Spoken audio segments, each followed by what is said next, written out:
Alright, this is my 1976 115 horsepower Evinrude.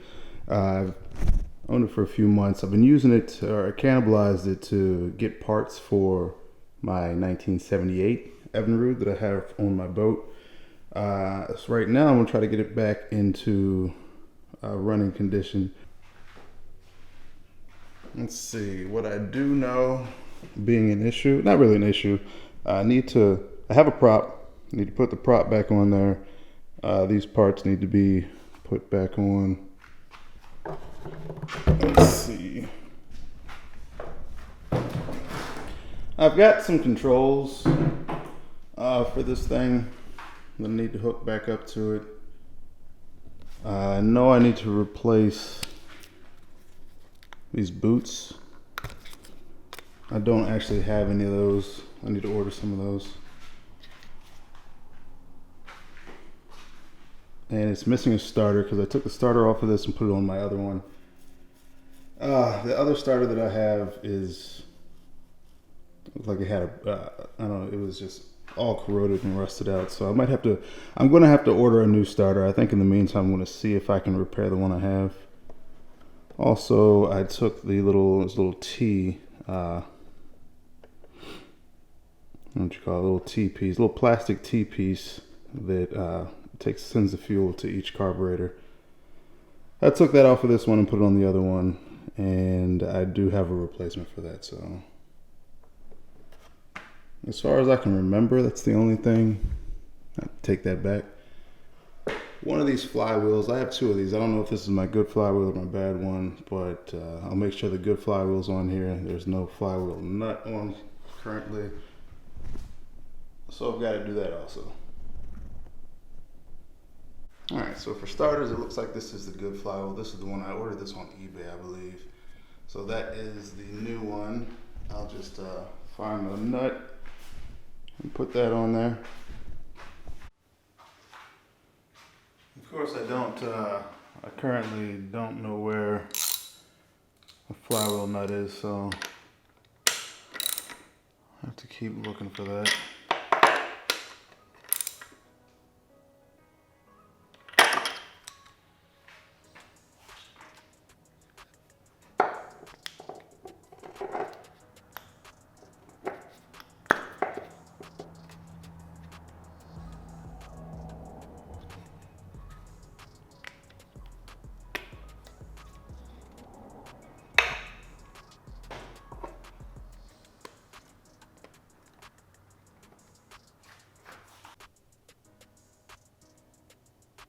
You can see right here is where the missing T is.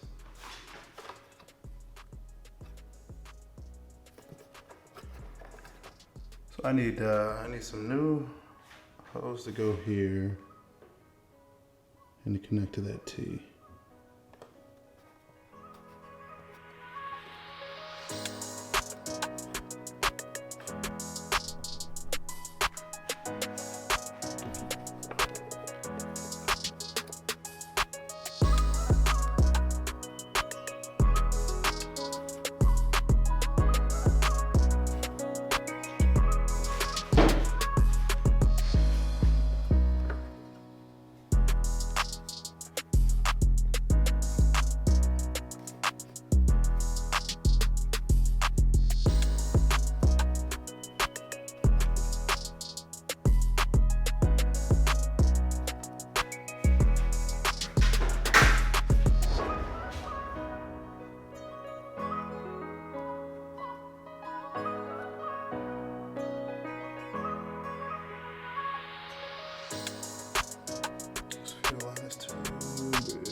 All right, so we got the T is hooked back up. Fuel line is good.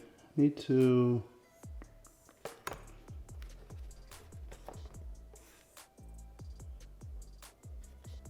figure out a starter situation. The only thing we're missing is the controls and the starter to get this thing running, and of course the flywheel nut, but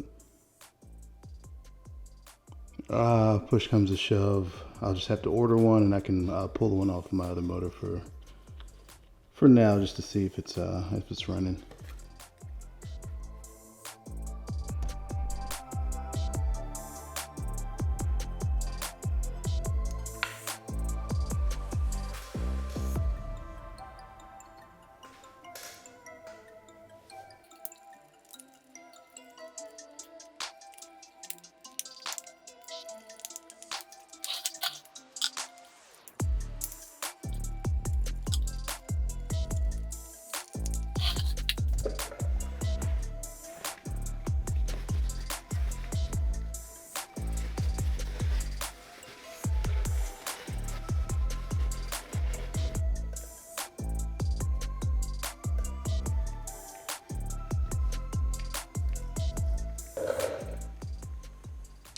Alright, so I'm actually missing this sweet little thrust washer that goes in here before the prop. I don't have one of those, so I'm going to have to order that. I'm going to go ahead and put it together for now, though.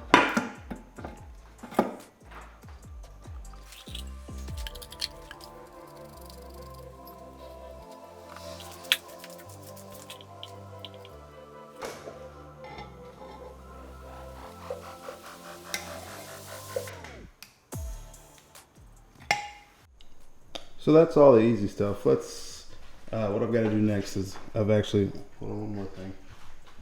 Before I hook this up, I want to see where the starter runs and the best way to run this fuel line. And I've got a connector that goes here. I will wait to get the starter on, so like I said, so I can see where to run that fuel line. So that leads to the hard part. Alright, so this is the starter from, it's actually the starter from my other outboard that I use this starter from this motor to replace. As you can see, lots of rust and corrosion in here. These brushes are completely welded in place here. I'm going to see if I can break it free, and this is just a temporary thing. It's just because I want to see if I can get this motor running today. So I'm going to use this, see if I can use this, if I can make this actually run and spin over until the replacement starter comes in the mail. So I think the first thing I'm going to do is try to get these brushes free if I can. There's a lot of rust in here, so I don't know if I'm going to be able to, but we'll try. Probably needs to soak in something. For right now, I'm going to spray it with some good old PB Blaster.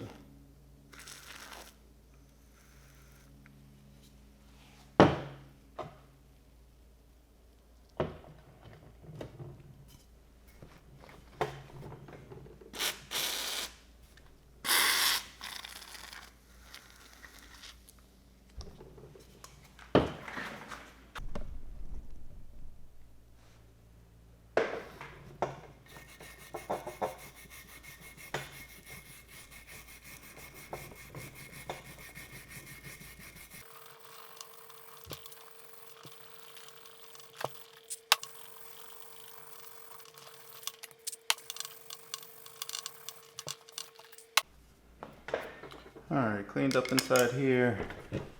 Clean that up some.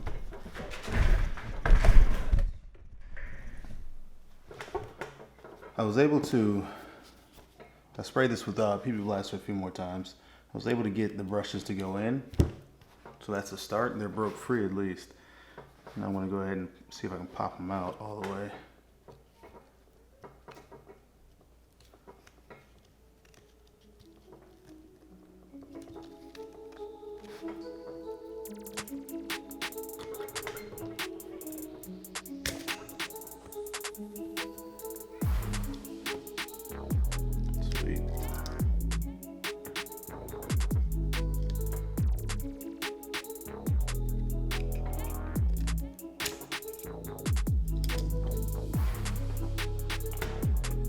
point.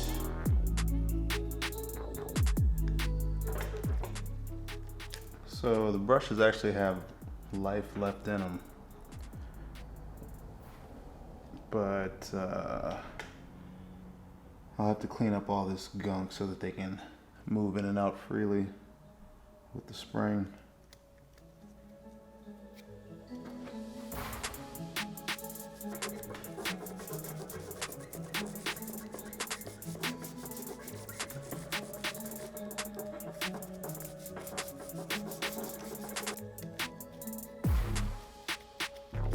It's already much better.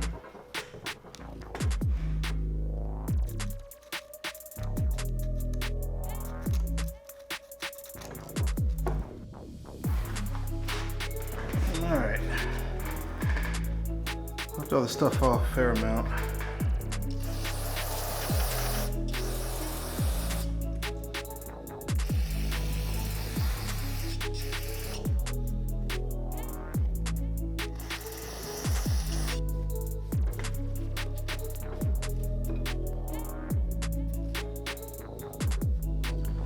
So it's pretty clean. It's pretty night and day from the way it was before. There's still a lot of corrosion, obviously, and rust still there. And you know, I feel confident that we can get this starter running just for now, but it's not something that I would feel comfortable with leaving in there for an extended period of time. I wouldn't trust it to get me back off the water.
All right, got the case back together.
Like where this fuel line is run, so I'm going to adjust that.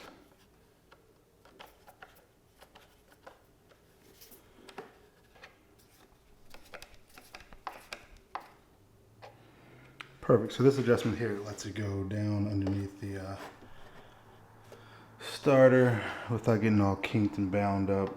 You gotta be careful when you're tightening these things, because these caps will crack on you. At the same time, if you don't get them tight enough, they'll also leak on you. All right, so now that we know that angle is okay, I'm gonna go ahead and throw that fitting on here.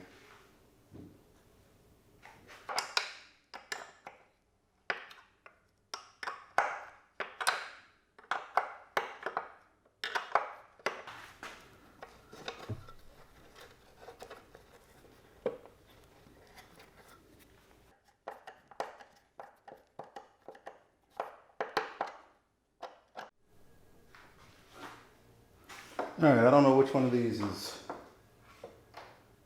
positive, which one is negative, so I'll have to trace it. This is the ground, this is our positive.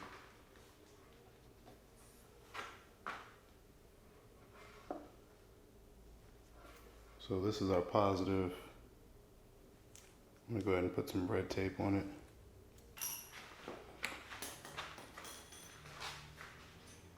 I forgot there's a few more spots that I need to throw some clamps on. Need to tighten these clamps, throw a clamp here. This is a vacuum line. I'll throw a clamp, so less important.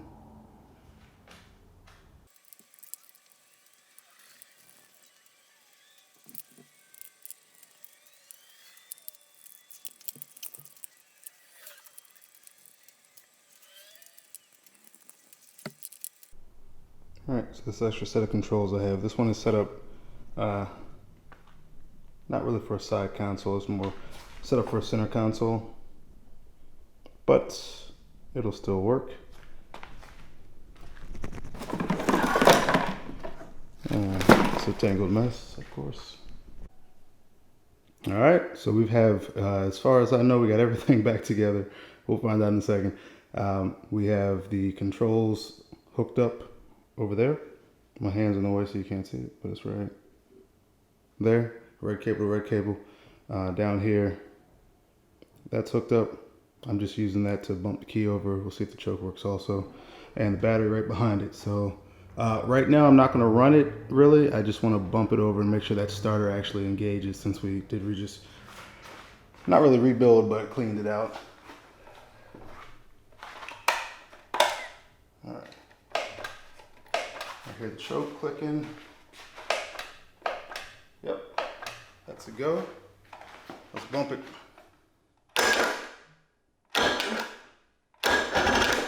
Sweet.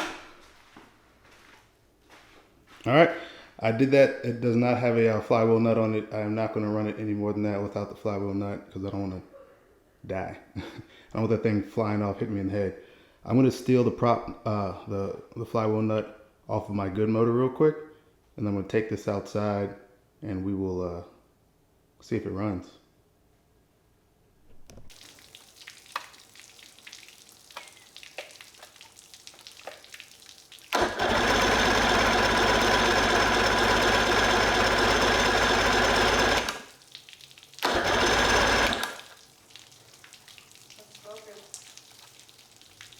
Oh, it's a starter?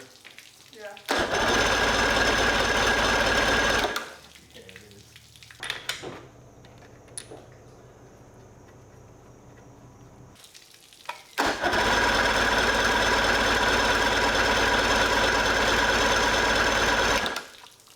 Got nothing.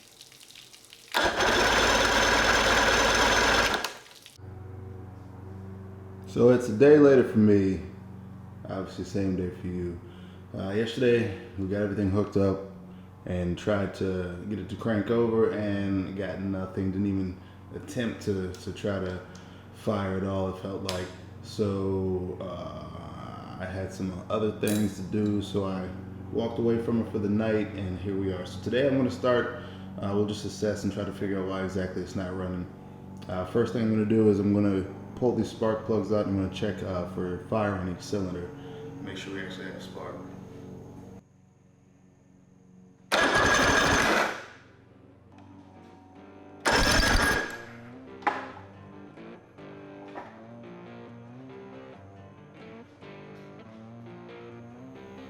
Okay. Well, I've got spark on every cylinder.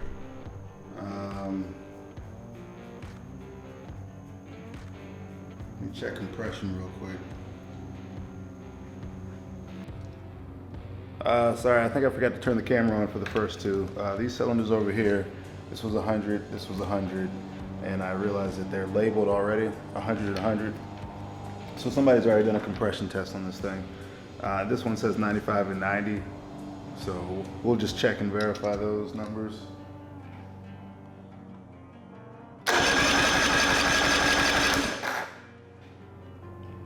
This one was actually 100. So, not bad. Pretty even so far, perfectly even so far.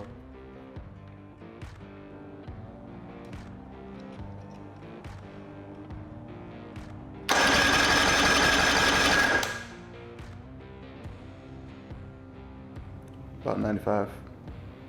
So that's pretty good actually. 195 on this one. That should be good enough to get it running. Just gotta figure out why it's not now. Alright, so I just verified that all the coil wires were hooked up in the right order, going to the right coil, and the right coils are going to the right cylinders. What I'm gonna do is I'm gonna go ahead and spray a little bit of go-go juice in each one of the cylinders. See if we can get it to pop over.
That's what that does.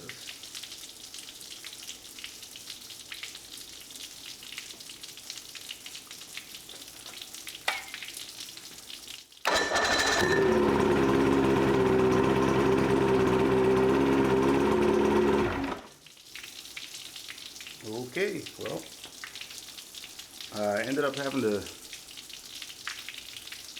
shoot some more straight carb cleaner into the cylinders to kind of get it to bump over, and then now it's running.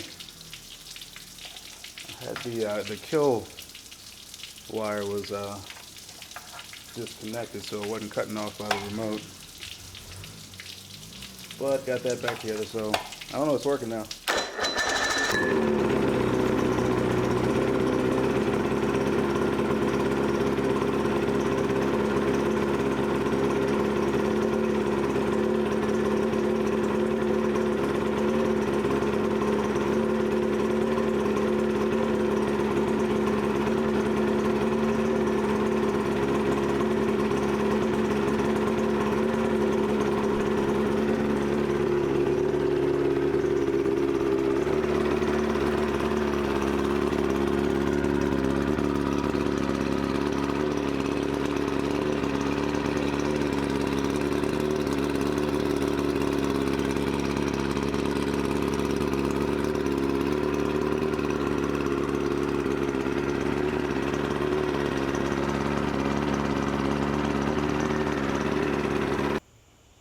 Okay, so as you saw, we got it running. After we got everything hooked up and back in place, we cranked on it a few times. I mean, I cranked on it for several minutes and I just couldn't even get it to try to turn over. And by all accounts, it should have at least tried to fire up, even if the carburetors were clogged up. Because the first time I sprayed a little carb cleaner in each cylinder and it still didn't try to bump over. So I didn't get it on camera, but what I did was I went back and I sprayed a little bit more carb cleaner in each cylinder and finally got it to bump over a little bit, and that was enough to get her going. Started sucking fuel up. The carburetor seemed to be working okay, at least at idle. Have to give it a water test with some, at high RPM and with a little back pressure on it. but it's running and starting good now. It actually sounds better than the motor that I have on my boat, ironically.